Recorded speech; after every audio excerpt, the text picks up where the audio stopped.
Tapes and Tasty Cakes podcast. I'm Bert Lepore. He's Damian Monte Carlo. We're hanging here with Angry Mike D, and we talk about music, movies, and so much more.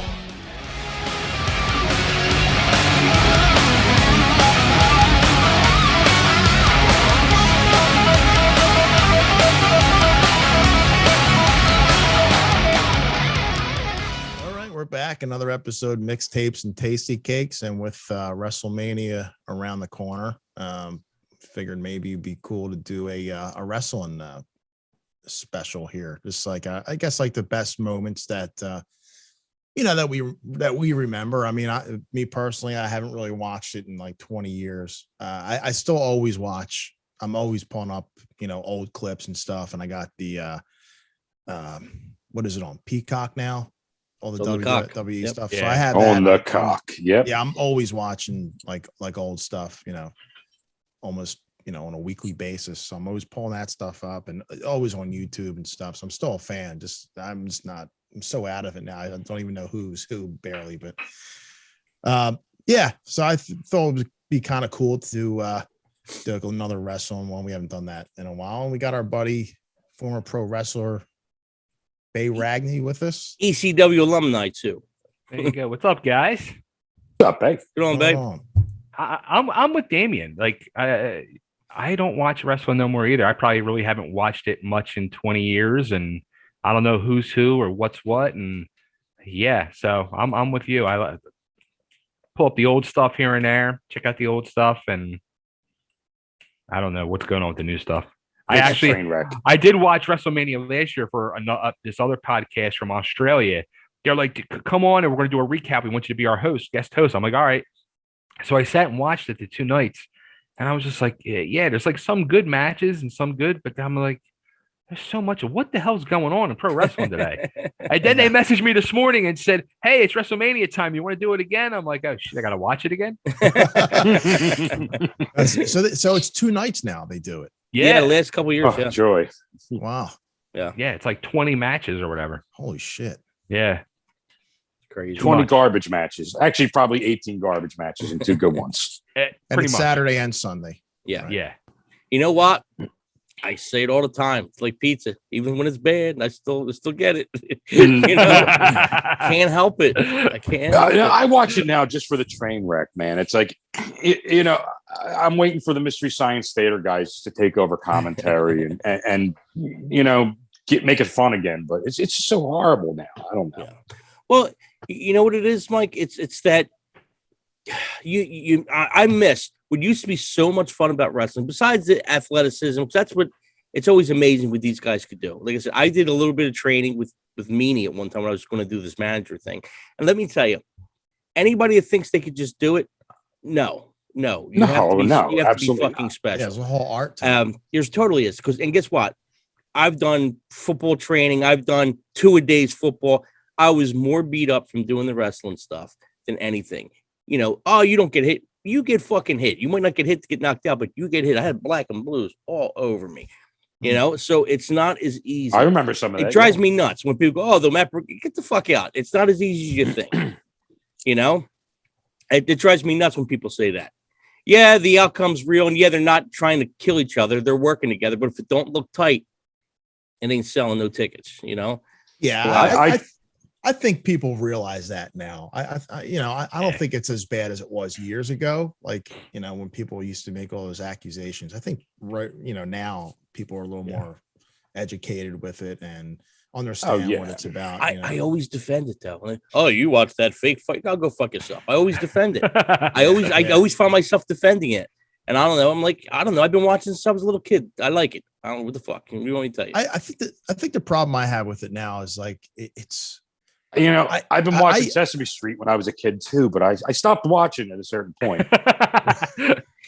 Well, the problem I have now, it's like, and I used to really be into all the cruiserweights and the fast paced, but now, dude, it is like, it like what way surpass that. Yeah, it's like the Matrix or something now. Like the way they move. It's like Jedi and Sith, all this shit going on. You know what I mean? It's like the way they move. I think it was The Undertaker put out a statement the other day and said the difference in wrestling today than compared to years ago is the guys that came up years ago were guys that grew up like busting heads and kicking ass and were bouncing in bars and stuff like that. And the guys and girls coming up today are like acrobats. Yeah. Right. Yeah. Models and That's what See it that, seems. Sure. Yeah. yeah, But it was weird. Like to show you the difference in pro wrestling. Like when I first started my training in September of '90, and I was going through my training. You're taught to not to lay it in, but make it look real. Mm. If you're going to lay it in and you potato somebody, then it's going to possibly turn into a real fight. Don't do that. Just make it look, good. Just make it look good. Don't lay it in. Fast forward, 4 or 5 years later, when ECW turns extreme, now you have to lay it in. So now when you're in there, you're calling a match where before it was like, boom, boom, boom, boom, and you're pulling your punches. Now you're in there, you're telling the guy, fucking hit me. You better hit me. It just changed like in a matter of, from 94, 95, the whole business changed. Wow. Yeah. Well, you know how it is. If you throw a bad fucking punch, the other guy might just crack it because it's a bad punch. Exactly. Yeah, that's the way we were taught. Yeah. If somebody does something and it makes you look bad, you have every right to beat the shit out of that person. Yeah. It's crazy. That's how we were taught. Like they would line us up for like, chop classes, and that would be a class. They would put you in a corner. Each corner would be like a different student, and everybody that was there that night for 2 hours, just chop until your chest. You can't flinch. You can't nothing. If you do, you're done. They're going to beat the shit out of you. You just stay there and just take it, and you're going home at the end of the night. Your chest is busted open, bleeding, and it's like. And how about your hand? They want to see who's going to stick it out. Yeah. So I got a funny one because this is maybe like 10, 15 years ago. We're at the bar with the meanie, and it was the end of the night, so we're a little toasted and everything. And I say to Brian, I'm like, give me what you give one of those guys in the ring with your chop. He's like, you want an overhand or a back? I'm like, I don't know which one's worse. He's like, overhand. Overhand. Like, all right. So he's like, I'm sitting there, chest out, and he comes. Oh, I was floored. You actually can hear the. Yeah. Oh my god! It was like wind and then like thud. Yeah. It sounded like somebody hitting like a card trump. Like, I'm like, oh man. I'm actually pissed at him. What? I'm actually pissed at him. I texted him the other day. He was in freaking Nashville last Friday wrestling for NWA. Yeah, it was really? It was on the down low with that. Yeah. Yeah, it was all on the down low. And when I saw it, I didn't even put two and two together until like 2 days later. I texted him, like, what the fuck? You don't hit me up.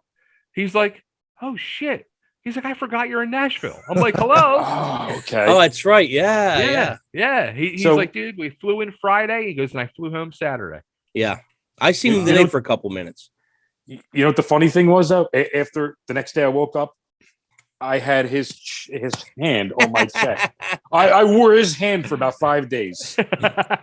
Yo, man, you knew it too. You're like, what's worse, the overhand? You're like, oh, the overhand. It was bleeding. There was little dots of blood. I was like, wow. People don't realize, like, right? Crazy. You know what was great when I was doing some training with him. He was showing me all these cool like maneuvers, and I'm like, dude, you could do like I'm used to what he did in the ring. I'm like, you could do all this. He's like, yeah, my character just don't call for it. He was showing me chanceries and all. I'm like, this is some like fucking Steven Regal shit you're showing me. Wow. The first, especially him, like he trained with Al Snow, so he really learned a lot of cool stuff. Yeah. But like the first month of training is like it's all like chain wrestling and stuff like that. Like you're not even allowed to run the ropes or nothing. Yeah. That's how you were taught old school way. Yeah. You know what's crazy? Which was awkward for me, and thank God I only did a couple of the management matches, then that company fell apart that I was working with. But the thing that's weird for me is I'm left-handed, so it threw me off totally. Because you do have to use certain hands, and I don't know if guys do it differently, but I don't know. I was like, huh? Who's thinking of that? Like the normal idiot watching is not paying attention to that, No, not at all. You're always working the one side, yeah. You don't realize it until you. So you have to do it. I'm like, He's like, you'll be fine. I'm like, duh. You know.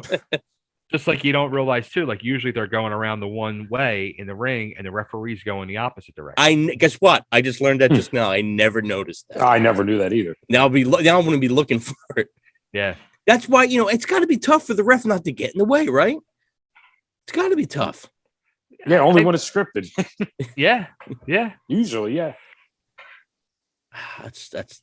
I still love it. I don't care, even when it's bad. I love it. All right, guys. Just so like That's why we're here. yeah, just like pizza. I Just love like that. pizza. That's great. So what we're gonna do today, guys, we're gonna go in rounds and just bullshit today about our favorite WrestleMania moments, our things at WrestleMania. So we're gonna go Bay, Damian, Mike D, and then me, and we're gonna start off Bay. What's your no order, no particular order. What's your first favorite WrestleMania moment?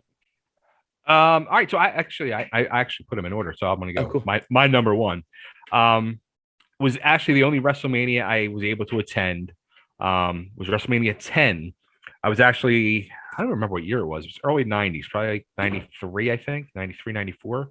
I was wrestling for a federation in Delaware, ECWA, with Jim Kettner. And the morning of, he calls me up and he says, hey, because he had a deal with WWF at the time. He calls him because, hey, I got 4 WrestleMania tickets. Do you want to go? I'm like, yeah, let's go. He's like, you got to drive. I'm like, I don't give a fuck. Come on, let's go. So me, him, and a couple of the other guys from the Federation, we drive up to, it was my first and only time I've ever been in Madison Square Garden, and my first and only WrestleMania time. But the show itself sucked. Like, I just remember, like, we were like the whole crowd just sitting there dead. Like the matches just sucked. But it was the match right before intermission blew the roof off, and in my opinion, really changed a lot in wrestling. And I think it was truly the match that set up and changed so much in the world of ladder matches. Mm-hmm. And that was Shawn Michaels versus Razor Ramon. Mm-hmm. And I just remember, like, that match just brought the whole garden, alive and on their feet. And the spots those two guys planned and worked out were just like, everybody was like, it was just constant mouth drop, constant pops from the crowd. And it was just an amazing match. And still to this day, you're going to watch that and you're going to be like, oh shit. Yeah. So, and rest in peace, Razor. But that's the match I think that also too elevated both of their careers. Mm-hmm. Oh yeah. That was absolutely on my list. That was I had that also. That's definitely. So was that like the first ladder match you said? No, maybe there, right? Junkyard Dog did one in that with WCW definitely made it or something like that, right? But it was never nothing like what they did. No. Like they took that match and changed the style of that whole match. And then I remember when they were going around touring and doing their shows, they were doing that match in a loop. It was different every night a little bit, but they were doing that match in a loop. But when I seen that match, that's definitely on my list. When I seen that match, I was like, oh my God. I mean, who was, I don't know if it was Cornette or one of those guys that said, yeah, Shawn Michaels had a great match with the ladder that night or something like that. Yeah, I forget it was one of those guys. But fantastic match. One of my favorites also, Bay. Damo, what you got? All right, I want to go with because this is probably like my peak of fandom, I think. WrestleMania 6, title versus title, Hogan versus Warrior. Oh, nice. That was I had that on my list. Yeah, I mean that was like a dream match for me because they were both very similar. Like they weren't like really like the greatest, wrestlers, but they're amazing personalities and two baby faces, right? They both were baby faces, right? And you never ever saw that ever. I mean, especially in WWF, like maybe like NWA, WCW would see that once in a blue moon, but never like it was like unheard of. And I think it started with the Royal Rumble. I think they were like the only two in the ring for like a minute, and it was like, holy shit, what could happen here? And I think that was like what kind of like spurred it, But it actually was like a pretty entertaining match. It was like a lot of ups and downs, and they both hulked up, at certain times in the match, and it was it was great, entertaining match. It was at the this, what was it called in Toronto? The Sky Dome, Yeah. Silverdome? which was like Or Sky brand Dome? new at the time, and everything. Just everything about that was just really cool. I remember being so excited. You know what that reminded me of? And I know Bay's going to remember this. There's two matches that had that kind of like two guys you didn't expect to face each other. One was the Wrestling Classic. Remember that old VHS tape, the Wrestling Classic? I think Junkyard Dog might have won it, but at one time the two British Bulldogs went against each other in the tournament. No, I don't remember Okay. that. Oh, it's fucking awesome.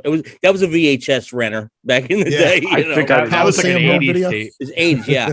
That, and then these guys remember, I think it was the Royal Rumble when both Demolition came out back to back. Yeah, And we were like, wow, what's going on? Yeah. Know? So, so that's why I used to like the Royal Rumble just for that. I used to love the Royal Rumble for that. Now it's like but yeah, the match you're talking about. Yeah, it was. I mean, yeah, Bay. I mean, that was a hyped up match, right? That was a big match, babyface versus babyface. Yeah. With that match for me, I once I got into the business, that was right when I was still in wrestling school. You know, I was hearing like all the inside dirt and scoop. So I was constantly hearing what a piece of garbage Hogan was, and how he treated the boys, and how his ego was so out of control. So I had heard that he wasn't really happy about, having to drop the strap to Warrior, and I was ecstatic because I was like a Warrior mark at that point, just from his entrance. Yeah, like, absolutely. After the entrance, I didn't give two shits because the match was horrible, but his entrance was just. It was the best. Yeah, it was the best. He had the long hair. We all had long hair at the time. Exactly. So I was like, "This is a fucking metalhead. Yeah, this is awesome." And yes, but the match was the drizzle and shits. I remember watching that match, thinking to myself, "Oh my god, 20-something minutes of this I sat through." But after the entrance, both of them, they had both of the greatest wrestling entrances, and both probably two of the biggest charismatic wrestling figures of all time. But yeah, they couldn't work matches to save their lives. You know what? With that being said, it was probably like the best that could ever have happened like, in a match between them. It couldn't have. The way they scripted that match is the way you had to do it. Yeah. For them at their potential, it couldn't have gotten any better than what it was. It couldn't have been like a Flair and Steamboat. No, right. No. I mean, it was what it was, Yeah. Mike D, what you got on your list? Yeah, I got a lot of Hogan on my list. I'm going to stray away from Hogan. I'm going to go with the Butterbean and Bart Gunn. No. Whoa. Yeah. Nobody saw that one coming. Nobody. And it was probably one of the worst things you could do in wrestling. But, Bart Gunn didn't even see it. Yeah, Bart Gunn. No. But like I remember I bought that one because it was the Philadelphia one. Yeah. I missed it. That's when I was kind of just getting back into wrestling. So I remember just picking that one up, and I was watching that one, and I was like, oh my God, I got to watch the rest of these matches right there, the tough guy ones. But oh my God, I'm like, it doesn't get more real than that. Yeah. I definitely remember, and that was like his last appearance too. I think it's a shame too, because he was getting like a big push up until that point, and then they just did didn't they just do a Dark Side of the Ring on that whole tournament? Yeah, they did. Yeah, it was really good. Yeah, you got to watch it. Really good. Yeah, it was good. Eye opening. I think me and you, Bert, we just kind of went back on those matches like not too long ago. I remember we were kind of checking them out on there. On something, maybe the old WWE network. But they were pretty brutal, man. Oh yeah. Well, you mentioned WrestleMania 15, which was in Philly. So I'm going to flow with that. I'm going to stay with that. WrestleMania 15 was in Philly. It was the first WrestleMania and only WrestleMania I went to, and it was funny because I'm going to pick this one for selfish reasons. ECW guy Meanie shows up, which was fucking awesome to see somebody I'm sure same thing with you, he right? was with Goldust. Had this on my list right? too. Oh yeah. Just for us Philly guys, Yeah. He was going against the Shamrock, I think. Yeah. Because he had Brian Shamrock with him. But even like that, Bay, I mean, you knew Meanie before I probably knew Meanie. You know what I mean? These guys were close before that. Yeah, so, a moment like that, and the reason I put that on my list was just like what you said, Bert, and it was, it's such a feel-good moment when you see a guy like Brian And if you want to throw it back to music, like when you see Cinderella was playing the Spectrum in Right, the 80s, or AC Slade plays the Spectrum with the Misfits. See, Damien plays the fucking that Lincoln Financial Field, for God's sake. You Yeah. know what I mean? Like when guys like that you know, who are truly sincere and good guys with good hearts, go and play their hometown and do something like that, or wrestle in front of the major arena of their hometown. I mean, come on, it doesn't get a better moment than that. Yeah. And I was so excited for him, and it was so cool. It was really, really cool. Plus, you had Stone Cold and The Rock was on that card. Yeah, that was going. That was good. I think Big Boss Man and Undertaker were on that card, which in the cage match, that was okay. That was a weird one. Yeah. But the Butterbean and that Bart Gunn thing. Yeah. I was like, wow, that's a good pick, Mike. I was like, Yeah. what the fuck happened? You know, we're like, oh, Bart Gunn might knock him out. He fucked up the video. He might knock him out. You know, and that was the thing. That was like 10 seconds. Yeah, it was crazy. And the other thing, the one thing I was kind of disappointed in, that was the only time I think when they had the WrestleMania weekend thing, and it wasn't like the fan fest that they did everywhere else. They did like this party. It was like at one of the hotels, and it was like this, you know, sponsored by Chef Boyardee or whatever the fuck. And it was like you had live bands playing, which was kind of cool. I got to see what's that Zoot Suit Riot band? Cherry Poppin' Daddies? Was that the name of that band? I believe it was. Yeah, that. they were actually good. They played. They were big. They were big at that time. Isaac Hayes played. So he's singing "Suck on These Chocolate Balls." He's doing the whole thing. Oh, okay. So this is right when South Park was. Yeah, when when South Park was really hot. Okay. Yeah. So I don't know what the year I'm looking at now. The year was 99. 99. I'm looking at it right now. Yeah, March 28th, 1999. I think who went? I think it was me, my wife, and I think Joe Mel went. So Really? Joe Mel went to that one with us because we all bought them DX shirts. The football. You ever look for yourself DX in the crowd? jerseys. Yeah, you're gonna find a little fucking egghead. Did you see how they find the wrestlers in the crowd now these days? That is insane. That is how many wrestlers they found. Oh yeah, so and so in 1984 was a fan, and they fucking zoom in, and you're like, there goes Edge, there goes Mick Foley, there goes Meanie, there goes Meanie. Yeah, I think he was in one, right? Yeah. He pops up. If he could get in there, he gets in there. He pops up. I told Meanie, I was like, we were talking about when they had that ECW thing, you know, the one night stand, and when Meanie got all busted up and stuff. I was like, dude, they were showing you a lot at the end. He's like, I knew where to stand, brother. I knew where to stand. He's like, I was right next to Stone Cold. I knew where to stand. I said, my man. I guess it's stuff you just learn, right, Bay? You just, you know. Yeah. Especially when you know where that spot's going to be, you get to that spot. Yeah. Good stuff, man. Fucking awesome. Bay, what you got on your list? All right. So next up for me was actually, it's still a moment today. I'm a sentimental, sappy type of guy, and I cry all the time. Like I cry at the drop of a hat with whether it's music or something like this. So when I see this moment, it brings tears to my eyes, and it's the Ric Flair retirement match with Shawn Michaels when Shawn mouths to him, "I'm sorry, I love you," and Flair's just like, "Come on, do it. You're just like, I want to cry now talking about it." Like I could picture it in my head. I mean, it's just such a moment. Yeah. You know? Yeah. And I had that on my list too. I like Flair's 72, 73 now. This crazy son of a bitch thinks he's going to get back in the ring. Please. Yeah.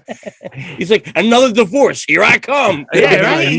He's working out over there, and he's looking pretty good too. He looks freaking amazing. Are you serious? Yeah. He looks fucking amazing. Yeah. His arms probably look bigger than ever. Yeah, they do. Yeah, no they lie. do. I was just ready to say that. Yeah. He was with Mike Tyson today. Did you see that? He was hanging with Tyson. I didn't see it. He's going to be joining up with Mike Tyson to be part of Tyson's CBD line and shit. Yeah. Really? They're going to be fucking selling weed together. Dude, Tyson looks great now, too. Tyson's in great shape. Yeah. But he's 20 years younger than Flair. Yeah. Dude, Rick. You know what's crazy? You would see pictures, I guess, from the 70s of Ric Flair, and you're like, wow, is that the same guy? Because that's when he was, I guess, he was a power lifter. He was just beefy. He was like huge. He was beefy, man. I guess after the airplane crash.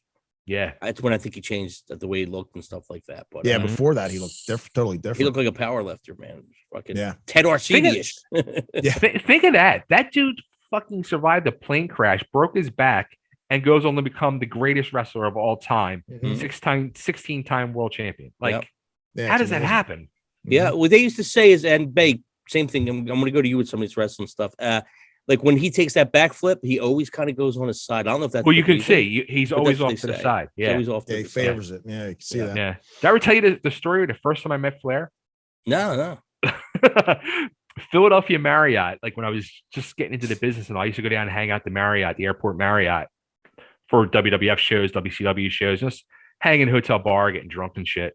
And so I go and I'm in the bathroom, I'm at the urinal, standing there doing my business, and I'm like a pee shy guy. So if like somebody's next to me, I'm like, Yeah, like scared, and like all of a sudden it's like stops, and I'm like, I can feel somebody right up against me. I'm like, what the fuck? Like, I'm like scared to look, and I look over and it's fucking Ric Flair. I'm like, he's like, how you doing? I'm like, hey, yeah. It's not going now. It's not working. It all dried up. Yeah. You tell him, oh, so that's the helicopter.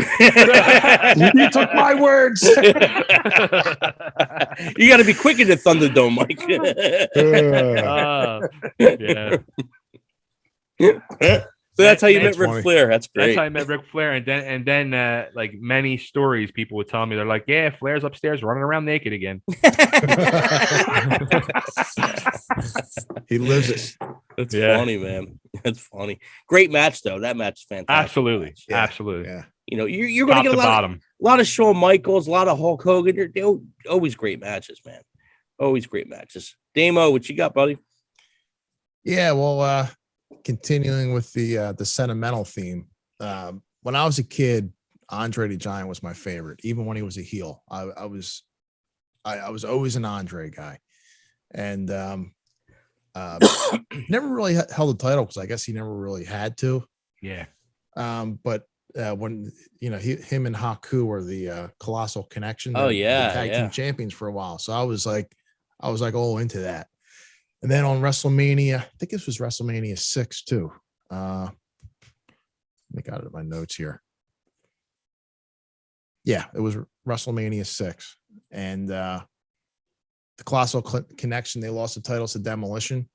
And then at the end of the match, Bobby Heenan comes up to Andre and he's screaming at him.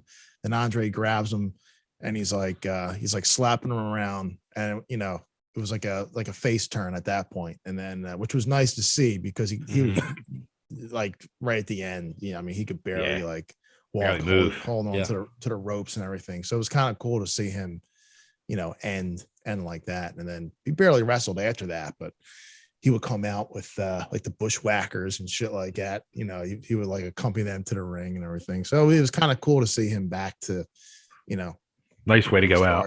Yeah. Yeah. Dude, you know, it's crazy. You talking about like, you get emotional during the match. I remember when I was a kid, I don't know, probably like late 70s or something like that. And I remember crying because Tony Gurria and Rick Martel lost the belts to the Fuji and Saio.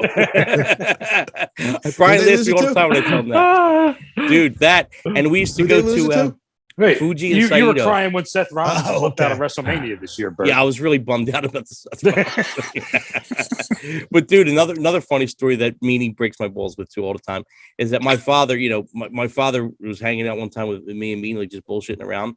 We were at some family thing or something, and he tells Meanie the story. My dad and his buddies used to take me to wrestling all the time when I was a kid. Like I said, I've been watching since I was a kid. That's probably where it started. And I used to, they'd be like, okay, we got backstage, we're going up front. Blah, blah, blah. I'm like, okay, good. So I was scared of George the Animal Steel. So anytime George Steele came out, I would run. So now they got George Steele's attention. So now he's kind of chasing me, like fucking, not going through the barricade, but like running up close or whatever. And they're laughing their ass off. I'm like, no, he's going to get me, And they're laughing, and they still laugh about it today. I'm like, yeah. That's funny. That's freaking Torture hysterical. me with George the Animal Steel. Now I loved him after that, but I was so scared of him when I was a kid. It was funny. Scared just by the hair on his back. Yeah, that's a lot of hair. But he played that gimmick off well, right? He played it off. Oh, he did, good. man. And the guy was like a school teacher too. He was like really intelligent. Crazy, Some kind of professor, Yeah. fucking wacky. Mike D, what you got on your list? Well, I'll stick with the sentimental too, I guess. And I mean, it's even stranger now looking back at it. But at the time when it happened, it was kind of a little tear jerking a little bit was WrestleMania 20 with the Eddie Guerrero and Chris Benoit when they kind of hugged it out at the end when they both when Guerrero retained his belt and Benoit finally won the belt. Yeah. And they're both just standing there. Was it the ladder they were standing on, if I remember? I don't remember. Or I remember the I remember the streamers confetti and and stuff. everything. Yeah, Right. yeah. Yeah. I don't think that was a ladder match, but yeah, that was kind of like, they came in together and like they're finally both there, one on either show, and they both had the main belts. Yeah. I think that was probably planned that they did that for them together. I think that I'm sure, but that was still a good moment. That was great. Absolutely. It was great. It's so crazy. Like, it's just, it's the whole Benoit thing is just a whole nother episode of a show. But I mean, that whole fucking situation is so crazy. But Eddie too, like both of them guys were in ECW when I was there, and they were both like so fucking such good guys. And especially Eddie, like I saw Eddie Honor. I think it was the first Ring of Honor show in South Philly. And I was backstage. And he comes over and he's looking at me and he's pointing. I'm like, Chubby Dudley. He's like, oh my God, puppy. Give me a big fucking hug. We were talking and we talked for a while. I mean, such a sweet, good, fucking beautiful guy, man. And it's another one. Like Mike said, just emotion. Like when I see, every year, whether it's his birthday or the day he passes, when you start seeing people share that stuff, like it tears my heart up, man. Yeah, it's a shame. Dude, if you really look for it, you'll find it. And he gets mentioned at least once a week on each show. It's unbelievable. Oh, yeah. Every week. Yeah. Like I point out to Mike all the time because we always watch together. I'm like, Mike, wait for the Eddie Guerrero thing. And somebody does something almost every week. It's unbelievable. He's the only guy that it seems like somebody throws a tribute every week to him, You'll hear somebody like if they do a frog splash, they're getting Froggy Eddie style or something like that. Or really? Yeah. You always hear it. Yeah. Yeah. It's crazy. But isn't his wife? I think is his wife in AEW now? Yeah. She's there. Okay. She's there. What's she doing with them? Managing Probably. Yeah. Just that's real bad. She was on the cruise. When I went on the cruise, she was on the cruise. She was super cool. She was really nice, actually. Yeah, she was like in the casino bullshit, but she was like, pretty normal, pretty cool. That voice does what it's supposed to do, man. Oh. Yeah. That is some cringeworthy power going on right there. Yeah. But that match was definitely a feel-good moment at the end of that WrestleMania. And it was good. Yeah, it was one of those like, finally, these guys built themselves up from the bottom up, man. And once they hit WCW, they were kind of like, maybe higher mid-card kind of ish. And then they go to WWE and still kind of staying there. Well, they left together. Yeah, they entered together. I mean, who was it that came in all together, Bay? It was it was Perry Saturn and Shane, Dean Malenko. And like the four of them guys, and they were all like the same type of build. They're not that they're like 5'9", 5'10" if you're lucky. Good solid builds, but they were like 225, 230, 240, but they could all work their fucking balls off. So that was something different. And the four of those guys really changed the industry too, where, they weren't letting guys like that on, WCW at the time, or especially not in WWE, fucking work like that. Vince was still focused on giants and, I mean, they came in and really, they changed everything. And they really, Benoit's matches were just intense, man. Everything he did was just like, like it was almost at a point where it was kind of believable. Yeah. It did what it had to do. You know what I was really bummed out about? I was really bummed out that, and I was especially an ECW Shane guy, Shane Douglas, man. I can't believe that didn't work, or whatever, for whatever reason. But I'm like, this is gold. He said whatever he wanted to say. You know what I mean? It was explicit. It was, but it worked there. That's the thing. Like for ECW, it was the perfect place for it. When you put it onto the bigger scale, he's there. Who's he going to fight against now? Who can he? Yeah. It loses everything. And it's weird. Like when you would see some of the guys from ECW that were the big fish in the little pond and these superstars, when they got up to the bigger feds, when they got that call, they just couldn't break through. Like, I mean, like people like Public Enemy. Yeah. I mean, it's a shame, crazy. but you definitely saw the difference in the work rate from those guys to, some of these other guys where they just couldn't be in the same ring. Yeah. I think the only one that really make it might have been Rob Van Dam, like from. Yeah, and even that kind of got Sabu had a little bit going for a bit, and kind of. Yeah, I guess that whole arrest charge kind of, Well, Sabu's going to do what Sabu wants to do. Right? Yeah. He ain't listening to nobody, at least not that much. Yeah, and his style wouldn't just work with Vince's product. It just wouldn't work. I agree. Shame. I definitely. But I think Vince like the dog those guys out too. Though. Absolutely. Yeah. Absolutely. Mm-hmm. I mean, for me, as far as I was definitely an ECW guy, it was, it was Shane. I thought Shane was the perfect champion for ECW. Absolutely. It was Shane, Taz, and Sabu were my three. That was like, I love Taz because he was small, but he was believable. You know what I mean? It's like, it was believable, which, you don't get too many guys that are that small and believable. Like Daniel Bryan. I like another guy. Tanaka. Or Brian Danielson. I keep getting confused. But he's another guy where he's small, but you're not even, it's so believable. Mm-hmm. He pulls it off, You said Tanaka. Tanaka was another one, Mike. Yeah. Tanaka was another one. When were you out of ECW, Bay? I left in 96, mid to late 96. Okay. Because it just, when I was there from day one, doing the biker gimmick. It's the Hell Riders. And the funny thing is the very first match on ECW TV was me as the Hell Riders against the Super Destroyers, I think it was. Oh, wow. But I was there from 92 to 94 as the Hell Riders. And we got phased out once Eddie Gilbert took over the booking. Right. And then the year later, the whole thing happened where Paulie took over and turned it to Extreme. And then the Dudley gimmick started. And I was still watching every week. And I was like a major fan. And I was sitting home in my house watching it, popping for everything that was going on. And when the Dudleys came out, I was like, holy fuck, that looks like me. Louis, right? Well, Lou wasn't even there yet. No, it was Dudley, Big Dick Dudley, and Little Snot. And and I called Richards up and I said, can you get me back in as a Dudley? And he was like, holy fuck, yeah. He's like, come this weekend to the hotel and I'll introduce you back to Paul. So I'm in the lobby of the Philly Marriott, back at the Philly Marriott. I'm in the lobby with Richards, and here comes Paul. And before Richards even says anything to Paul says to me, holy fuck, another Dudley. and Richards is like, this is the guy I was telling you about. And Paul's like, you got a tie-dye shirt? I said, no. He said, get a tie-dye. He goes, what do you want your gimmick to be? And I always wanted to do a Gorgeous Jimmy Garvin gimmick. So I was like, I want to be Studley Dudley. He's like, bullshit. That's not going to fucking work.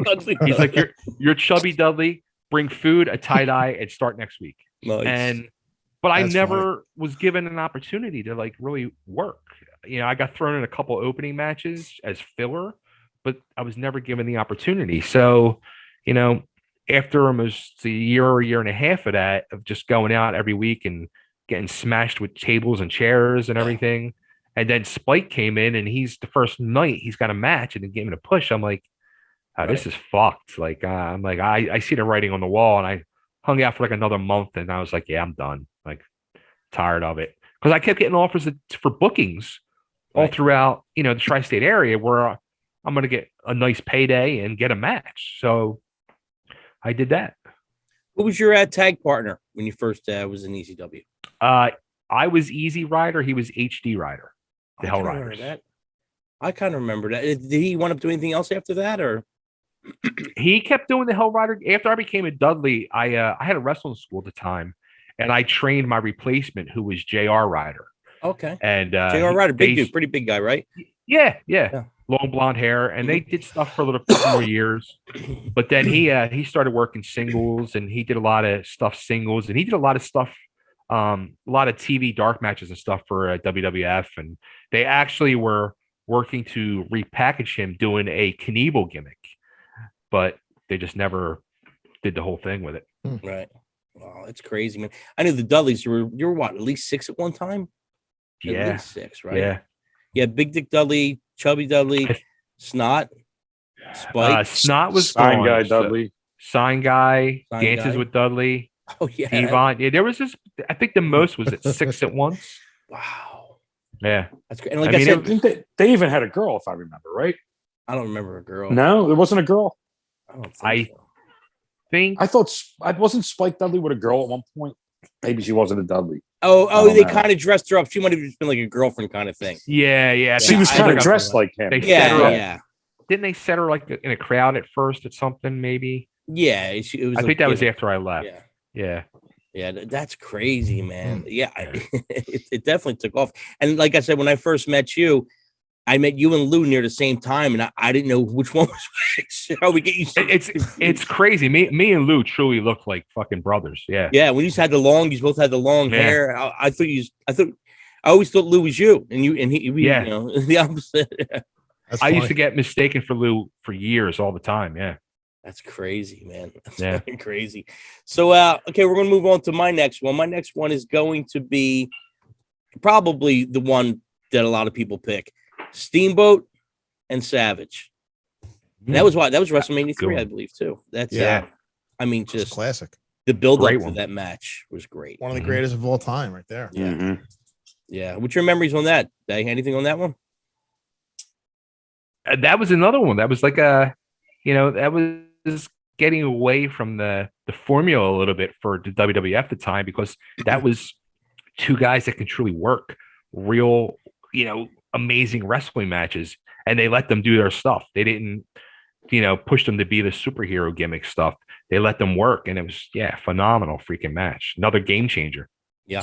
I mean, I love that match. Mhm. And that's always, that's usually the typical match where you got to watch this match, but they're right. They're right. Steamboat So- said that that Savage had every match. I mean, every move, every hold was played out. It was like a couple hundred holds, and he and he knew, like, he would call out the number, like, all right, number 5, and then 6, and then he memorized every friggin' one throughout the whole. And he must have drove Steamboat nuts. Amazing. How about, the thing with Steamboat that always amazed me is he was really kind of a plain guy, and really was nothing to him, but Yeah. he could work his ass off and was always over. People loved him. Oh my God, Yeah. they loved him. Mhm. He was He great loved afterwards when he went with. He held the title, and he had that little feud with Flair. That was Oh, yeah. oh my God. That That was- those TV matches, him and Flair, that Yeah, that was 60-minute, that's one of the greatest matches of all time. That was WCW, right? I think it was Yeah. WCW. Yeah. Yeah. Mhm. Yeah, that was crazy. I've kind of felt bad from when they put him in that gimmick in WWE with the dragon thing. When he would come Oh, out that with was the thing, and that was lame. I mean, Those that's big- not yeah. him, no, yeah, Yeah. I mean, him and like a Tito Santana are like the perfect baby face. yeah. Tito was another one of my favorite wrestlers. when I was a love kid. Tito. Yeah, too. I like It was Tito. like Andre and Tito. Yeah, I love Tito. Arriba! Yeah. Quick Force. Yeah. But like we were saying earlier, with the problem with the announcers today, and maybe because they can't get away with it, you lose the Jesse Ventura stuff. I see him there on the taco stand. All that shit was memorable. It made it fun to watch. Chico. Yeah. Just call him Yeah. Chico. Yeah, you can't say that stuff now. No, but that's what made it kind of fun. The personality. Yeah. It's all personality. Absolutely. Plus it's- And that was, but those those guys were, back then everything was off the cuff. yeah, Now everything is so fucking scripted, it's ridiculous. micromanaged. You could tell. You could definitely tell. Yeah. Mhm. You could definitely tell. The one thing they started doing now, and I'll give credit to Corey Graves, is that if somebody don't pull off a maneuver, if they barely miss, like, he didn't get all that, which is good. That's a good thing to say. Instead of make it look like, he got all the, Right. he just, I don't think he got all that, like the commentating plays such an important role. Like, even when you go see it live, it's cool live, but I love watching it home with the comment. To me, the commentary Yeah. makes it sometimes. Yeah. But You know? who's the new guy they got on ball? And it's like, Who knows, right? and I Personality, say, right? for Who knows? He's kind of like a stiff the way he talks, and it's like, And especially like, oh, Nikki ASH goes up for the drop kick. Nikki ASH goes for the pin. Well, that's and them pushing the name. That's them pushing. Right. I know, but it's like you have to say the ASH every time. Well, dude, I remember seeing the first Stone Cold fucking match, and they said Stone Cold 1,001 times to the point where like it's like I shut the fuck up. I understand it beats it in your brain so you don't forget it, but. I mean, there's a difference between the nickname of Stone Cold and the nickname of ASH. I mean, it's what the hell's an ASH? Who is almost that? superhero? Yeah, Stupid. God. Stupid. Almost. Who's this? Nikki Cross. I don't even know. She was great before that. She's really good too. Yeah, she's great. But it's like it's a bad gimmick, and they have it like broken down where you could just say Nikki Ash, but it's like they prefer to say ASH. But it's just like those little things. It's like it has no personality anymore. It just feels like you're dialing it in. I don't just you have somebody in your ear telling you what to say all the time. Yeah. Yeah. This is great. It's like we're giving you WrestleMania moments mixed in with what our thoughts are on everything. Some backstory. That's the whole point of the show. That's the point of the show. What's wrong? What's good? This is good. Good stuff. We're all venting pretty good right now. But so we'll move on to you, Bay. What you got next? Let's go with WrestleMania 17, and again another game changer, mouth dropper match that also changed the business. And I had to get a match in there that involved the Dudleys. And this is the TLC match: Dudleys, Hardys, Edge, and Christian. Great match. I remember sitting on my couch watching that, and literally being on the edge of my couch watching that for the whole match. Like, holy shit, that was a match where six guys, not two, but all six, fucking brought it. And they brought it tenfold each. And holy shit, what a match. Yeah, that was amazing. I had that on my list. There was that one moment where I think Edge is on the ladder and he spears. Who did he spear? Like in the air. I forget who it was. Yeah. Dude, it was like, holy shit. Yeah. All them guys bumped hard, man. Jeez. Yeah. That was usually those matches were like, I could kind of go either way, but that one was just exactly phenomenal. But it goes back to that match, goes back to the Razor HBK match from WrestleMania 10. Because if that match didn't happen, this match wouldn't have happened. Right. Yeah. Yep. Mike D, any of your thoughts on that one? That match? You remember that at all? Oh, yeah, absolutely remember that match. I mean, I think you might have been watching it with me. I'm not sure. Probably. Yeah, probably. I think you might have been back when we were at the old, I don't know if it was the apartment or the house. You might have came over for that. Yeah. That match was unbelievable. One of the greatest matches ever at WrestleMania. And you notice they always try to top that match, but it's never. Never has that same. No, you're not going to. I mean, all them people in the ring at the same time. It's just. Yeah. I mean, first of all, like I said, people they're thinking they're just watching the match. You got to realize, besides, if you got somebody over 200 pounds and you're even playing around pushing each other, you're going to get hurt. It just happens. Now you got a ladder, a table. You can't. There's no fake. And many tables, ladders. Yeah, many ladders, many tables. The table's going to break. Yeah, well, when the guy comes off the fucking top rope and he lands on the table leg, I don't think that's planned. You know what I mean? Right. No. So exactly. So I'm really picking up for the thing to sport tonight. I get defensive.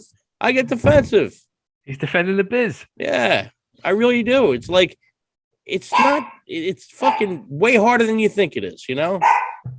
Unless you're fighting for that 24/7 championship.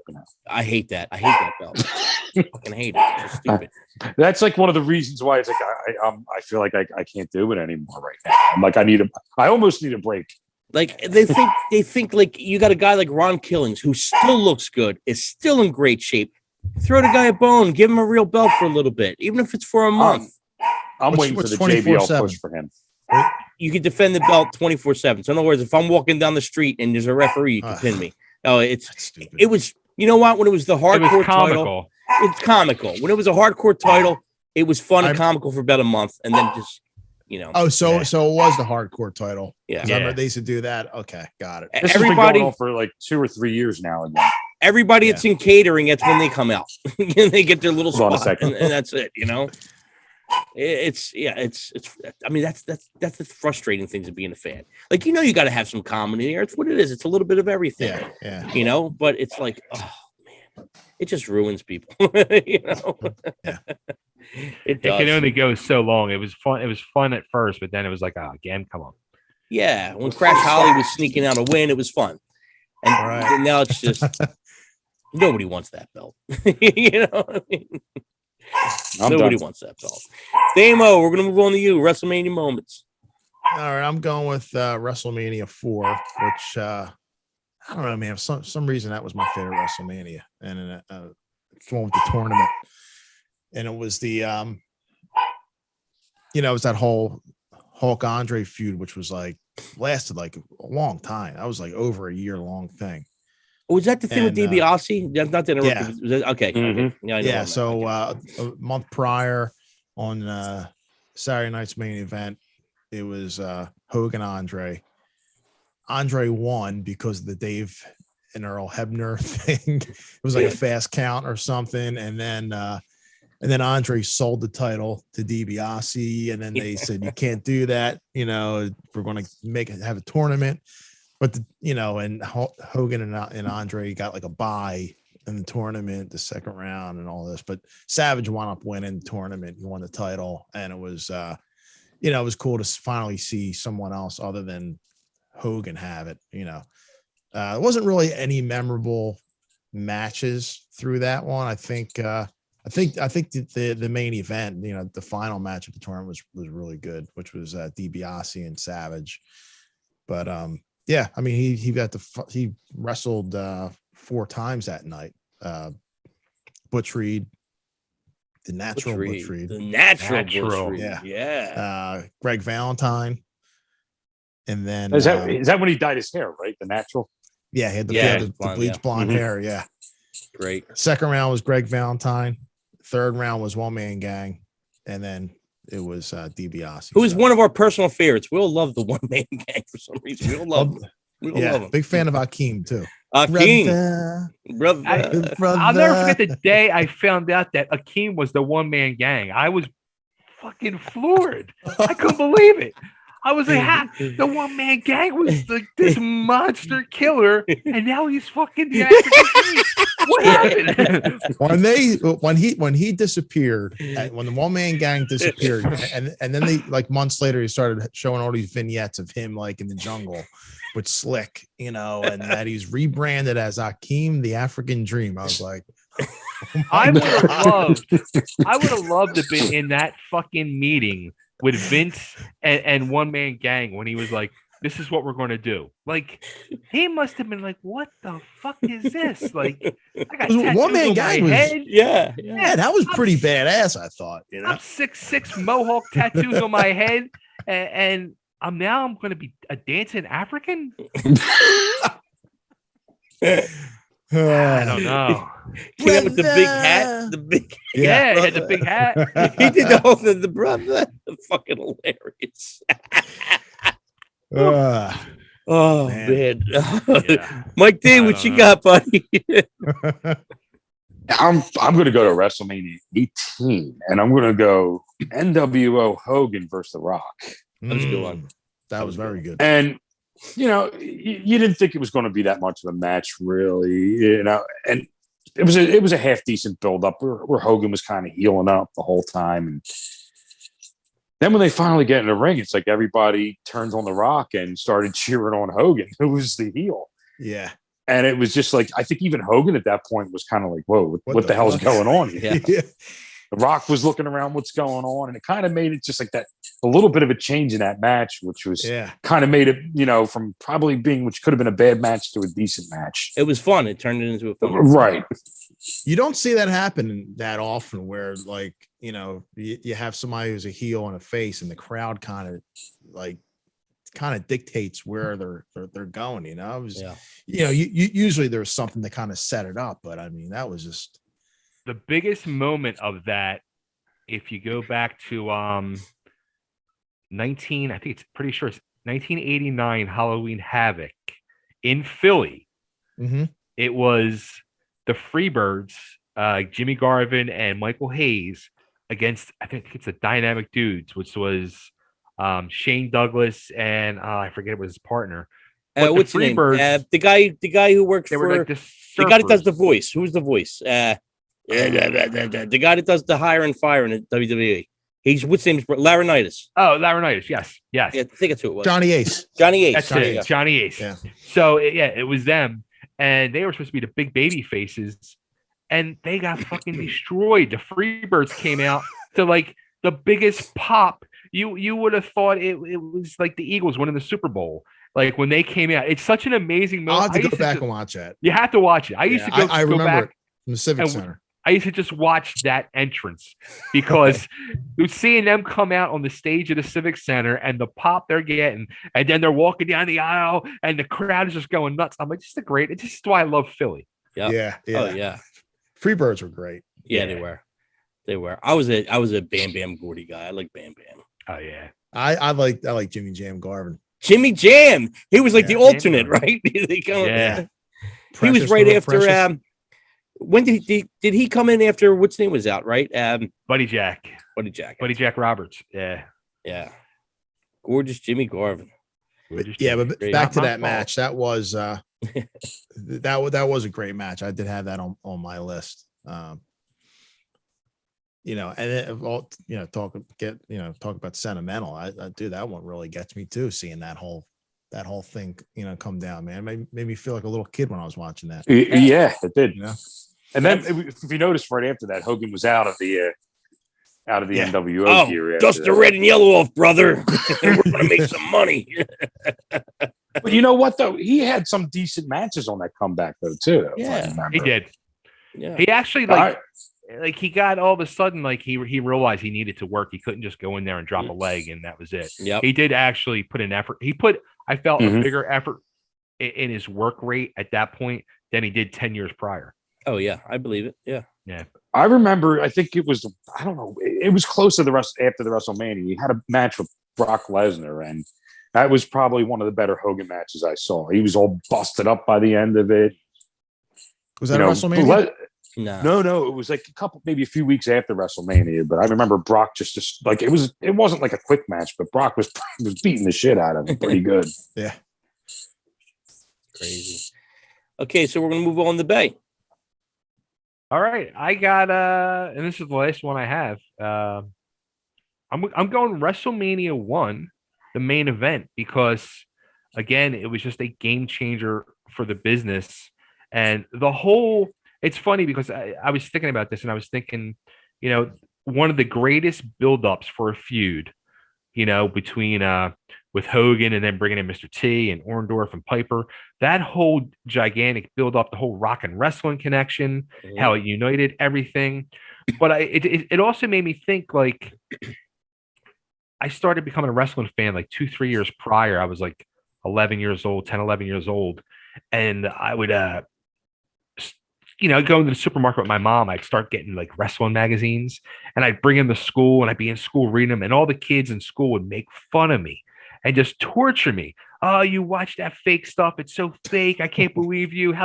Why would you watch that? Why are you wasting your money on these magazines? And I used to get so upset. And then like fast forward 3 years later, there's like 20 of us sitting in my friend's basement watching it, and everybody's united now and these wrestling fans, and one of them was Jamie Kennedy, who I grew up with. That's your buddy. Yeah. So it's just funny how like everything changed, and I just remember like, and it was like the hoodlums we grew up in Upper Darby, and there was a Water Ice pretzel stand, and we jumped the fence and broke in and stole the tub of water ice and pretzels, and then went to a buddy's house and we all sat there scooping water ice and eating pretzels. That's watching pretty WrestleMania. wild. That's wild. You made it an event. Yeah. But that's what made me think of it, like that whole event. And 2 years prior, everybody's making fun of me for being a wrestling fan, and now all of a sudden everybody jumped on the bandwagon. Yeah, you were ahead of the game. Damo, what you got? Wait, you got to pick one. No. Did you? Oh, really? Yeah, okay. You're up again. Yeah, you're up again. Okay, I got WrestleMania 14. Austin versus Michaels. What Mike Tyson as the ref. Good one. Yeah, that's a good one. Where I think it was Mike Tyson was where it was like a fast count. They're like Extremely fast guy. Yeah. Yeah. And then he kind of knocked out Michaels. I was never a Michaels fan. I'm never into Shawn Michaels. I know. I just as far as worker goes. Great worker, but a pompous son of a bitch. Yeah, that's what I don't like. I just didn't like the whole personality and everything. The gimmick and I missed Michaels really like on his first, like when he first started getting big. Like I remember him when he first started. Yeah, but like when he went solo, I missed a lot of that stuff. I stopped watching wrestling at that point. And the early day, when he went, yeah. So did I. I remember when him and Jannetty were together pretty much. So it was, but like then when I started watching wrestling again, it was like, oh, Michael's retired. Then when he came back, oh man, he had some great matches still. Mm-hmm. Like he wasn't done at that point. Mm-hmm. Yeah, I like him when he came back towards the when he came out of retirement. Like I think after that WrestleMania what did I say, WrestleMania 14? I think that might have been like his last match for a while, for a few years. Yeah. He might have had like one or two after that, but I think I like Michaels more. I think it's the overselling, which I think is it always makes me laugh. Yeah, that's bad. Bad.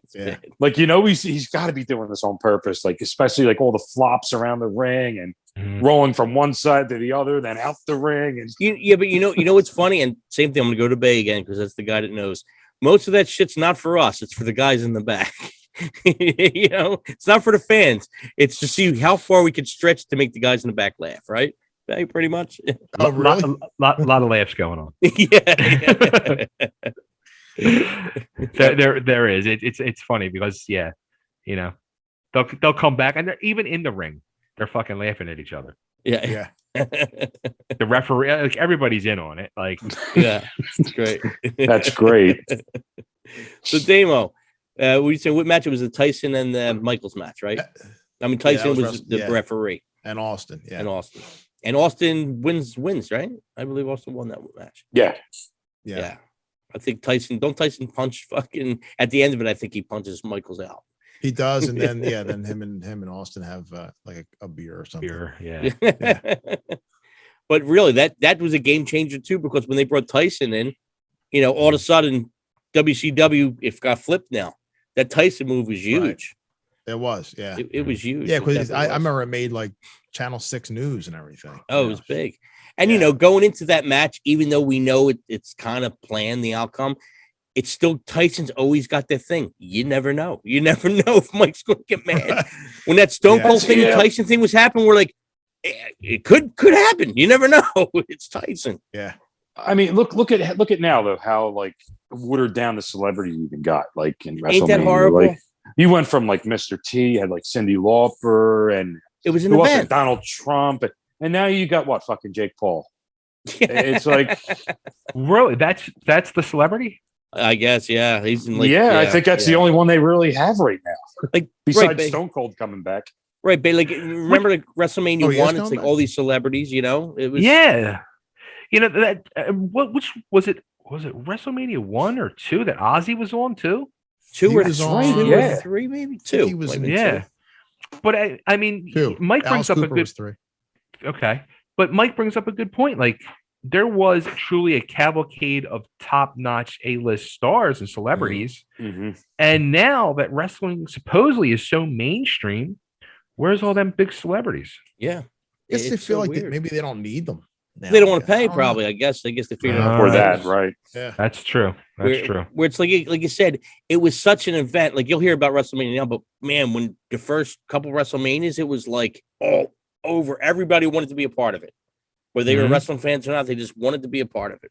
And I mean, even like, the last kind of, if you want to say big celebrities, but even like, you remember when I guess Diesel and Shawn Michaels came out with Pamela Anderson and Jenny McCarthy. I remember that. That was the last one I really remember.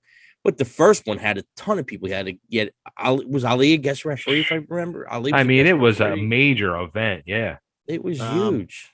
You had Liberace. Liberace. You had I mean, Robert Goulet singing the Canadian national anthem.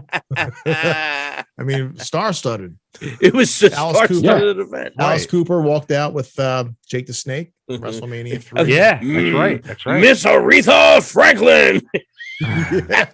Aretha yeah. Let's get that voice. Fucking listen. That's why we love it. That's the stuff that makes us laugh. Like I can't help it. I fucking love it. I don't know why. I can't help it. But yeah, man. So Mike, you got anything else on your list?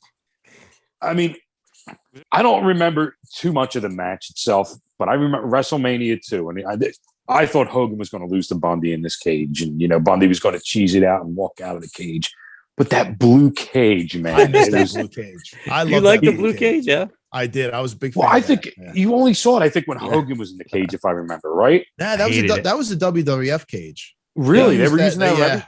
A couple Because I times thought they were used it. using that because Hogan and Bundy couldn't climb that on the cage. Nah, they used that for.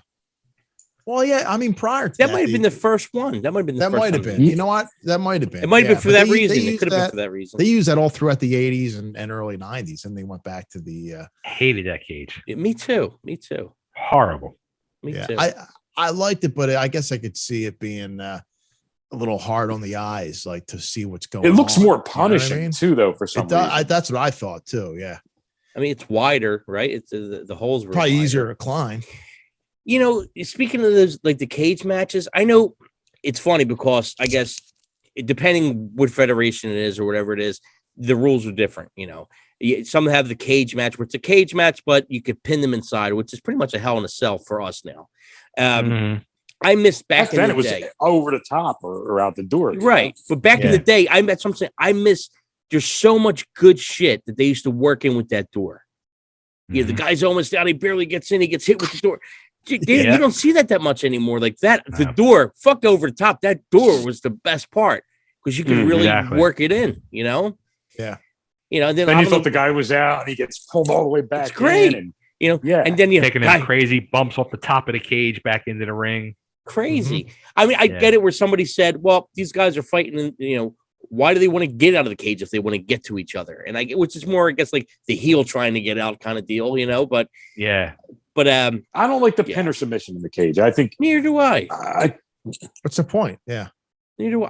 I like that you got, I wish they just made it, you got to get out of the door. That would make it fun. Like I always loved the strap match where you had to hit the corners. Yeah. I love that you had to hit the all corners. 4 corners. Yeah. Fucking great. Fucking great. And then going back and you don't see, because I guess it's so dangerous.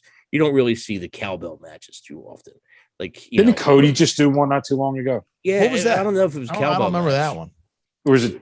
What was it, Babe? It was like the 2 guys on the rope with the cowbell, right? Yeah. That had it. I mean, anything, shit happens by mistake. Or how about the dog collar matches? They were door collar connected by the dog collars. Yep, they did one Each recently. other with the chain. They did one recently on Piper AEW. and Valentine. They did one with that Cody Rhodes and I don't know, I forgot who he was fighting, but they did do a door collar match. Well, I thought CM Punk just did one with MJF. Did it? Was that a door collar match? I didn't see. We might have. I don't think I we missed watched the pay-per-view. Yeah, we missed that. Yeah, that might have been a dog I'm almost collar match. positive it was a dog collar. But AEW is trying to bring back some of those elements, I think. Yeah. It's need fun. it, man. That's what's needed in the business. It's got to be like that. I mean, that's the whole point of it. Is it, WWE tries to be more politically correct and comical and stuff like that, and it's like what I feel like is the big problem at rock and roll today. It's not fucking dangerous. Right. You got to have. It's got to be right. dangerous. It's got to be edgy. That's why Cardi B's fucking and her WAP. Her wet ass pussy is fucking selling all this fucking records. Right. Yeah.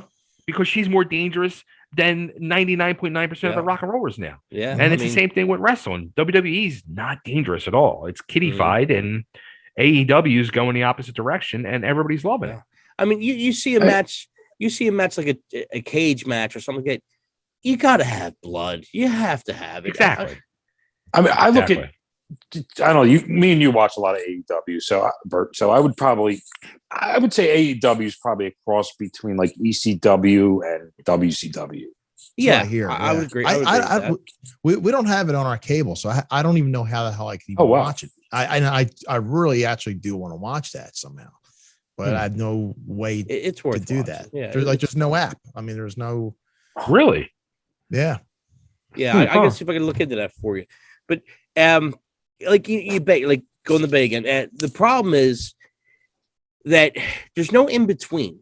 You have these wrestling companies that you can't have fucking 3 table matches and jump off a cliff, and you can't. You got to make it certain match. You can't do it the whole night, and it's not special. Exactly. Yeah, exactly. There's got to be the bottom line is there's got to be a reason for it. Yeah. So you got to build up to it, and you can't have every match like that. Right. But you can do one a week to make it special for different people's feuds or whatever. Make it the highlight of your weekly television. If I tried to watch CZW at one point, and can't do it. I tried. The first match I watched, and I don't even know who the wrestlers were, but there was a soda machine in the arena, and they're wrestling on the outside of the arena, and the one guy gets on the soda machine, and there's this much space between the ceiling and the soda machine, and he drags the other guy up there. I'm like, come on. I'm like, that's just fucking ridiculous. Yeah. And then he does this like bent suplex off the top of it. Get the fuck out. Yeah. I'm done. And that's the first match in. So what's the headline match going to do? Come on. It's just what's left. Like it's almost like, and I blame us fans sometimes because we want. Well, guess what? Too much. Right. You have pizza every day. It's not special anymore. You have it on a Friday. It's special. You're waiting for it. And that's what's. But wrong, if you have pizza every day and Friday's pepperoni, then that's you can switch it up. Yeah. But it's like it's the society we live in now. And hey, I'm guilty of it too. You want it now. You want it now. You're not going to wait in line for those tickets anymore. I can just do it online. I want it now. Everything's instant. Hey, look, I'm a fan of instant too, but it does take away when we were younger. It takes away that specialness of, you waited out in line for a concert overnight and the concert wasn't until 4 months down the road. Now it's just like, it's too easy, and don't get me wrong. I like it, but it also takes away the sleeping fun out of for a concert, sitting there on your cell phone like this, waiting for the ticket to go on sale. Hit the button. We're all around the same age bracket, so we all come from the same stuff, So, yeah, and maybe it's just a thing of getting older. We're like, dude, I remember before, a big wrestling event or a concert, I couldn't sleep the night before. I was amped. Now I'm like, maybe I'll go. I can't tell you before I moved here, like how many times I bought tickets to concerts, and it got to be the day of, and I'm like, yeah, fuck it, I'm not going. Yeah, it's crazy, right?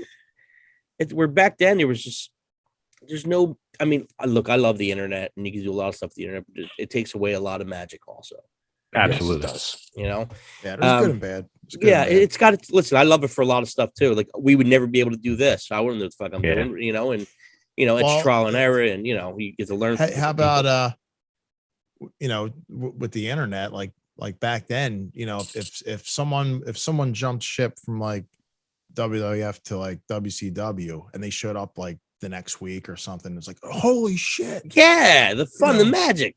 Ric Flair's in WWF now, and he's got the title with him. Yeah, like you wouldn't even know when guys left because they would just kind of like phase them out, and then they would just show up on another show. They WWF, WWE, whatever the fuck you want to call it at the time, brilliant of phasing somebody out without you noticing. You'd be 6 months on them and go, oh shit, what happened to that guy? They're brilliant at that. Or at least they used to be, where they would just. You worked, I guess, a territory and you just got phased out. And then when you came back 2 years later again, when it's fresh, I mean, it's great that they have guys on the roster for a long time, but same thing, it takes away the magic. Kevin Owens is great. I see him every week. I don't need to see him every week. I don't need to see a champ every week on TV wrestling. Let him talk. Let him bullshit to the pay-per-view. Don't have him on that fucking show wrestling. Hey, that's how we saw growing up. You never see the champion fucking wrestle. No. They would come David Saturday morning once in a while. Once in a blue moon. And you know what? And if he did, it was highlights from something else. Yeah. I would always feel like, or it was a tag team match. Special, to build up the feud.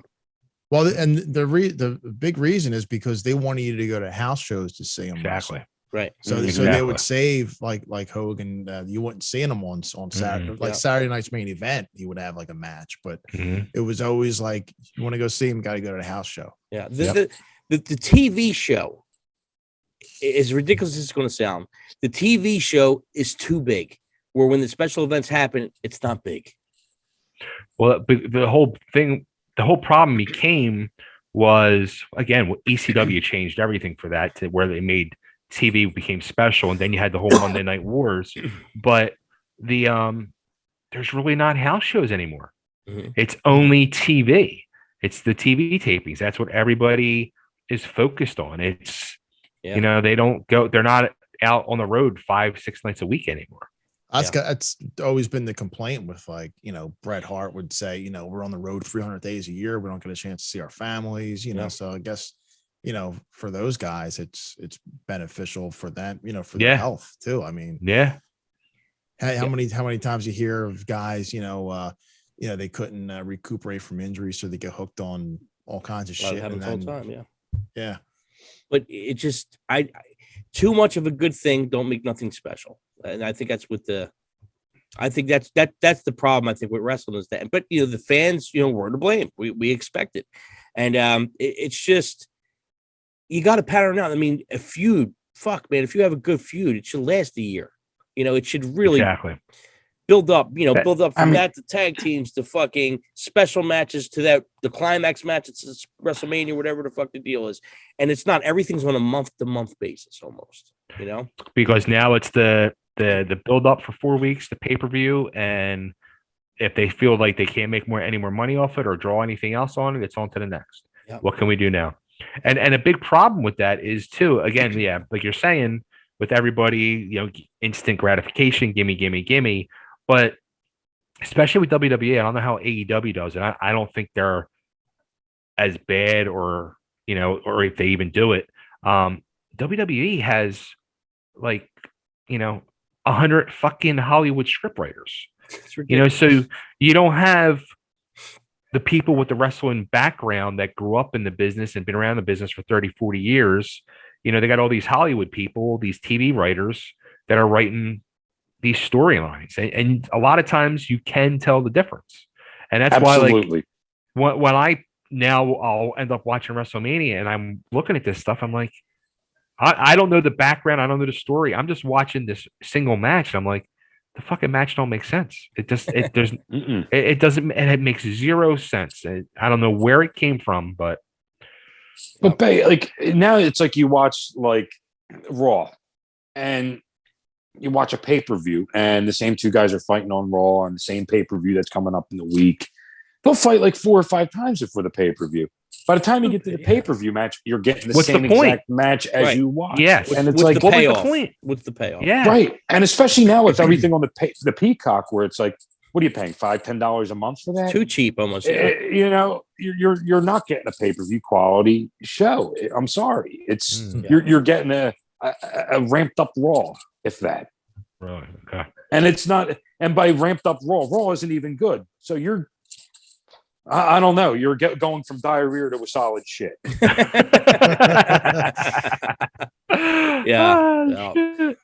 I'm going to pick the last one here, and I'm going to go with Austin and Hart. That was a good one. That was WrestleMania 13, and that's where Austin was bleeding. He didn't tap out, and that kind of he was building up already, but that really, I think, elevated the Stone Cold. That solidified him. Yeah. And let's face it here, man. Fucking the problem, like you said, maybe on a month-to-month basis and stuff like that, is you're not giving the stars enough time to get in a feud to build a star, to build new stars, and relying on. I like the nostalgia. I like bringing in some of them old guys, but at the same time, you have to build new stars. You can't just give it, a month and then a bunch of. Look at the New Day, man. There's a big difference from when the New Day started, until now, because now they would have never got the shot to get over because they didn't get over at first. No. It took them a good 6 months to get over. Dude, they're how long they've been around? 7-8 years now, maybe a little bit more. Yeah. But it's like you don't get that buildup anymore. If that guy doesn't, have that instant gratification there, he's done. He's back on the shelf, gimmick rework, then probably not going to, pan out on the next one either. Or you have a guy that works in NXT that everybody loves and the character's perfect, and they bring him in and they change his gimmick. What the fuck? Yeah. What do they do that for? Well, look, back in the day, they used to do shit like that before you were on TV, but this guy's somewhat on TV. He's already built the following. Yeah. So, They've been doing that to a lot of guys. I mean, Walter becomes Gunther. Why? I mean, maybe copyright bullshit and whatever, but come on. It's just Pete Dunne, Butch. Pete Dunne's Butch. It's like, like when I told you before, when the Iron Sheik came back as Colonel Mustafa, I'm like, it's the fucking Iron Sheik. What are they trying to pull? We knew it was the Iron Sheik. I remember watching like Saturday morning, it was like Wrestling Challenge or something. And Saba Simba. Do you remember him? Tony Atlas. I remember Tony Atlas, wasn't it? Right. Yeah. Yeah. Like, Now, come on, it's Tony Atlas. I Really? didn't know, I don't remember that. I didn't know Mr. that, USA. It's the USA. Right? But this is the thing. Jesse Ventura, maybe, I don't know, maybe he just like was in like something with McMahon at the time. He was pissed off, but he said, Colonel Monsoon was like, and Saba Simba, look at this guy, Jesse. And Ventura was like, that's not Saba Simba, that's Tony Atlas, Monsoon. It was like, It's why he was the best, man. I don't think he was supposed to say that. But you need a guy like that. With the commentating, you need the straight guy and you need the ball breaker. Yeah. But that was, I don't think that was in the script. I think that Probably there might not. have been something where maybe he was fighting over money or some shit. It's like, I'm gonna. I remember the dog name this guy Samba out. Simba, but I didn't know that was that. It wasn't around that long, but it's like, Yeah, it was. your Tito Santana comes in as the Matador. Matador. What? Yeah. Why? remember that. He don't have Yeah. to, because everybody listen, some guys need a gimmick. Some guys don't need a gimmick, Yeah. Terry Taylor, another guy. Oh, I mean, he got a lot sure. of work, but they Red ruined, Rooster they was ruined, awful. they ruined That his was it wrestling for me. stuff. That was it for me back in the The day when Red I saw this Rooster, guy. that was. Yeah. I'm like, that's it. I can't do it no more. I'm done. I was like, wrestling's fake. Everybody was right. I'm done. That's when I started watching. I would always watch on Saturday nights was I would put TBS and watch like NWA, WCW when they, I think it was still NWA at the time, but man, it was just like so much better. It was like, because you would always see like these scrub matches, like, Jake the Snake versus, Mike Sharp.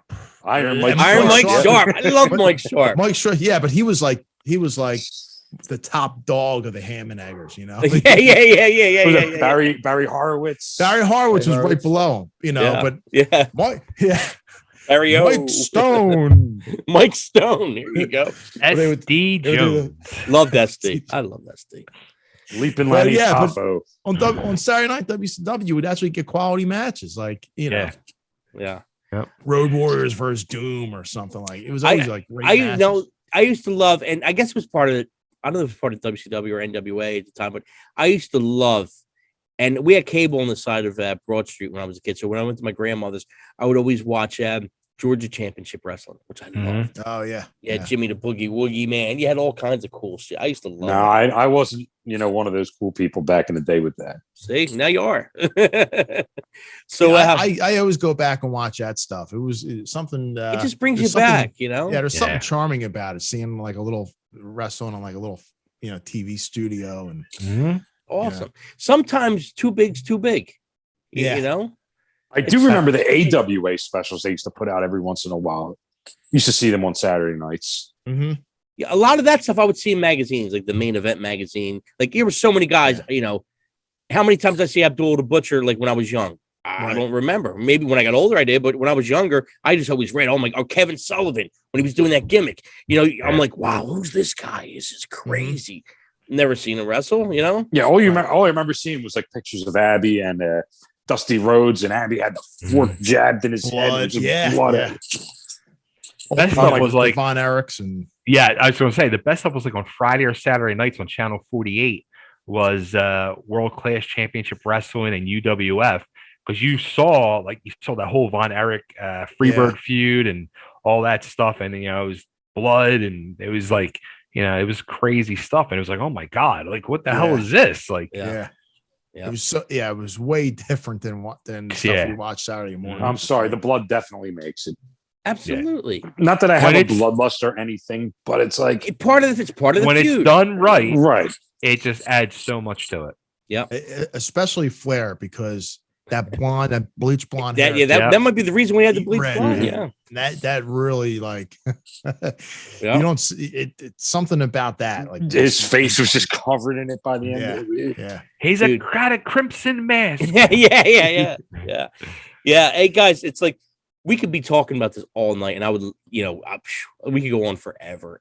Which we got to do another one. This is just fun, just bullshit, inventing and having a good time. But to wrap it up here, I got 3 little things to wrap it up here. Is everybody pretty much familiar with the Hogan versus Andre match, right? Mm-hmm. Now I'm going to start with Bay first. I really think when Hogan goes to lift him the first time and he gets down, I think that's a 3 count. I still believe that's a 3 count. He goes to body slam and he falls back. Oh yeah. Oh yeah. Yeah, I thought that was really. I watched that and I go, "Oh man, that was a fucking 3 count that the referee did." And I guess it was like, "Oops," But okay, so it don't have to be who you think is the best, but I want to do tag team and I'm going to do world championship. We'll start with the first one. Who is your favorite? I'll start with Mike down here. Who is your favorite WWE, WWF, or NWA wrestling? Who is your favorite wrestling champion to hold the main belt? Mike D. I don't know, man. I mean, it's kind of tough. I mean, I'm going to go with Kurt Angle. Okay, that's a good pick. Bay? I got to go Flair. Bay goes with Flair. Damo? I'm going to go like Sting back in like 89, whenever you had it. Back 80 Sting? 88. 80 Sting was awesome. Sting, Yeah, because he was super young too. Yeah. I'm going to go with Bret Hart. I was a huge Bret Hart guy. I always loved Bret Hart. Mike D, tag team, favorite tag team champions. Yeah, this is another tough one. I'm probably going to go with probably one of the last best ones, and that's the Dudleys. It's a good pick. Good pick. Bay? That is a good pick. Since you said it, I don't have to, so I'm going to pick my all-time favorite tag team, the Midnight Express. That's a great fucking team. Great team. Damo? Yeah, that's man. It's probably a tie. I would put a 3-way tie. Would be Demolition, Midnight Express, and the Freebirds. They're like pretty good company. Yeah, they're my top 3. It's like right there. Demolition might have the slight edge. I was never a fan of Demolition. They were watered down Road Warriors. That's why I hated them. I was like, Vince couldn't buy Hulk and Animals, so he made his own. Yeah, but, exactly. They had the best entrance, best music. They looked cool. You know what? I always loved the Road Warriors, but I'm going to go with the British Bulldogs. I love the Bulldogs, man. Really? Yeah. I love the Bulldogs. It's just before, pre-Matilda. I always loved them, man. It's for some reason. They were awesome. They were awesome. I didn't like it when he came back as a singles wrestler and he had the braids. That was like he jumped the shark then. Hey, his matches were pretty stiff though. You watched them? He was good. David was good. Both of them were good. They're great. Yeah. They were both stiff. Yeah. Mm-hmm. They worked stiff.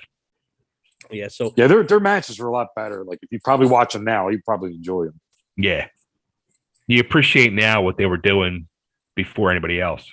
Absolutely. All right. So, Bay, can you plug your stuff for us? Absolutely. So the Bay Ragning Show. Look me up on Facebook, Instagram, YouTube. Subscribe. Doing interviews 3, 4, 5, 6 times a week. Tons of shows going on, and also check out the Coco Bay channel on YouTube as well. See me and Coco going out there and do our thrifting adventures and eating adventures and just adventures in Nashville. Now, is the food review, is that part of the Coco Bay? That's part of it, but we have another channel as well, Nashville Restaurant Review. So Nice. I got 3 things going, and actually, there's more coming. Good. Keeping Babe busy. Keeping Babe Always, busy. yeah. So how are you digging Nashville? Best thing I ever did. Nice. I honestly, like, I could never picture myself living back in Philly again. Wow. I picture it being a lot more laid back. You know what? It's very, like, to me, from day one, I felt like I was home here. And just because it's very much like, you know, I was a Delco boy, so I feel like I'm in Delco and parts of Delco. And yeah, it is. It's like just a very laid back version of Delco. Yeah, I've always said that. The first time I went to Nashville was maybe like it was 2013. We were recording out there, so we were out there for like 10 days, I think. And we were staying in Nashville, but the studio was like the suburbs, Goodlettsville. Yeah. And man, driving through, I was like, man, this feels like either South Jersey or Delco. Yep. It feels like home. It really does. It does not. You're not seeing, cowboys walking down the street. It's nothing like that. That's what I thought. Yeah. I expected, like, before I came here, I expected I was coming here to, like, the Dukes of Hazzard, like, right. Yeah. Yeah. Right. Oh man. Yeah, it's not like that. It's funny, the other night too, after we got done our interview on my show. As soon as we got done, I had a text from Rick. Oh yeah. Oh, yeah. Nice. Yeah. Yeah, Rick's you gotta meet up with him. settling now. Yeah. Yeah. Might have to plan a visit eventually.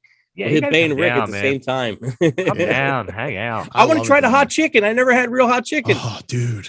I had the hot chicken Curious. the night that we were hanging out.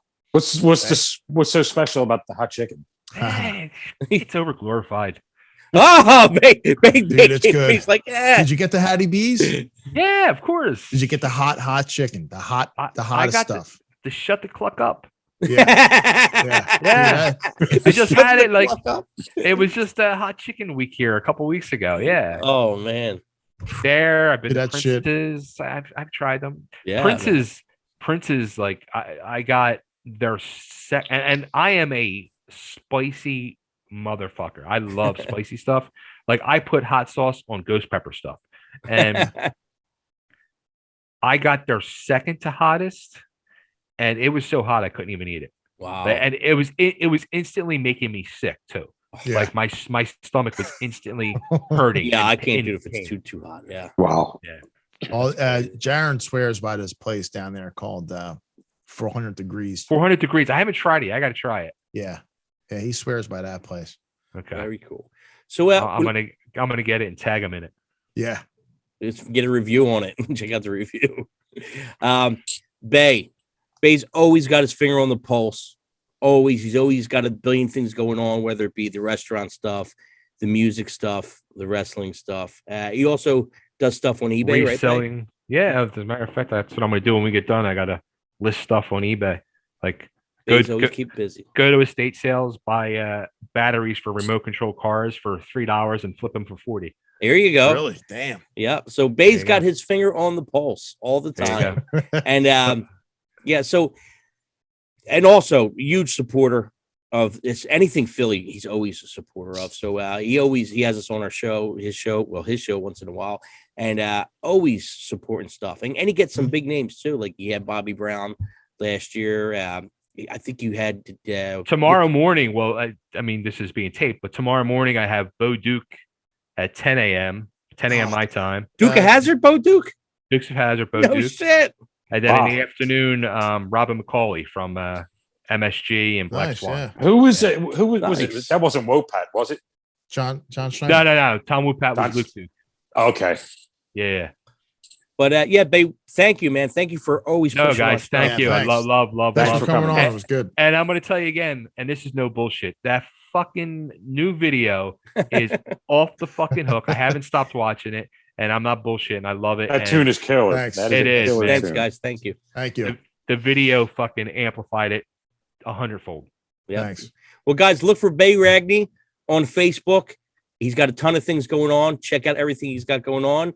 The food reviews are all awesome, always awesome too. And Yeah, watch WrestleMania. Let us know what you guys think. Mixtapes and tasty cakes. We'll see you next week.